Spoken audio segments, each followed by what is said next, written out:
L'Olympique de Marseille arrache le nul face à Strasbourg, les avant-matchs du PSG contre Lens et du LOSC face à Nice, Angers interdit de recrutement par la FIFA, voilà les titres du journal de Made in Foot.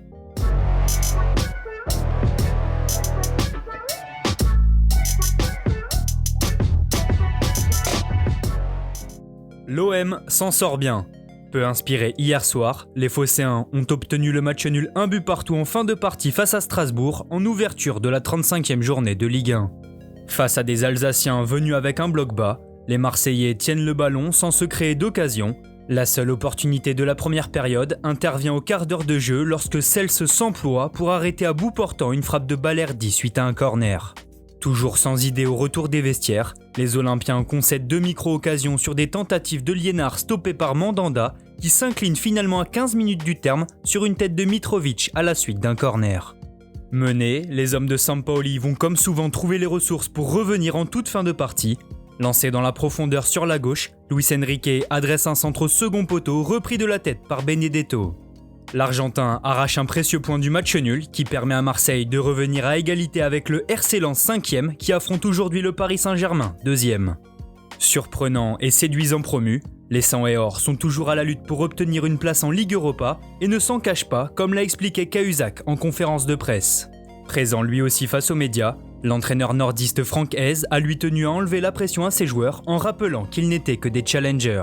Privé de ses défenseurs Aïdara et Loïc Badé suspendus aujourd'hui, le technicien lensois a aussi insisté sur la difficulté du calendrier puisque Lens affrontera Monaco et Lille sur les 3 derniers matchs.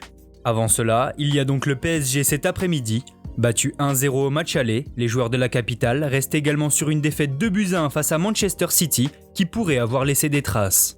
En ballottage défavorable avant la demi-finale retour de la Ligue des Champions mardi, les Parisiens doivent absolument s'imposer face à Lens dans l'espoir de remporter un 4e titre consécutif. Enfin, à noter que ce match se jouera sans Kylian Mbappé, gêné par une contracture au mollet, coup d'envoi de la rencontre à 17h au Parc des Princes. La deuxième rencontre de la journée concernera également un prétendant au titre puisque le leader lillois reçoit l'OGC Nice 9e.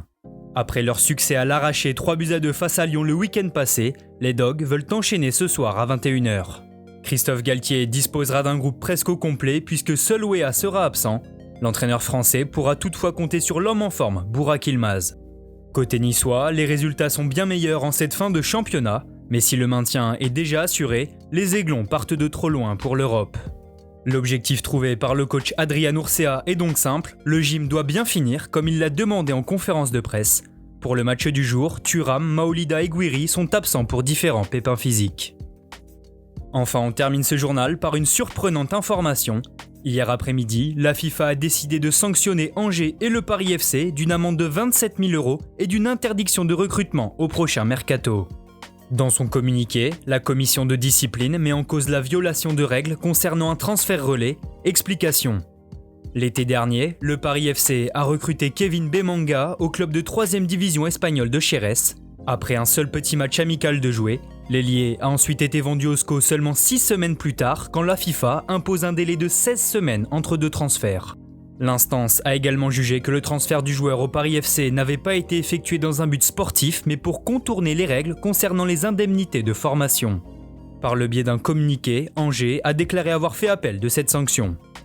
Merci à tous de nous avoir suivis, n'hésitez pas à vous abonner, liker et partager, on se retrouve très bientôt pour un nouveau journal.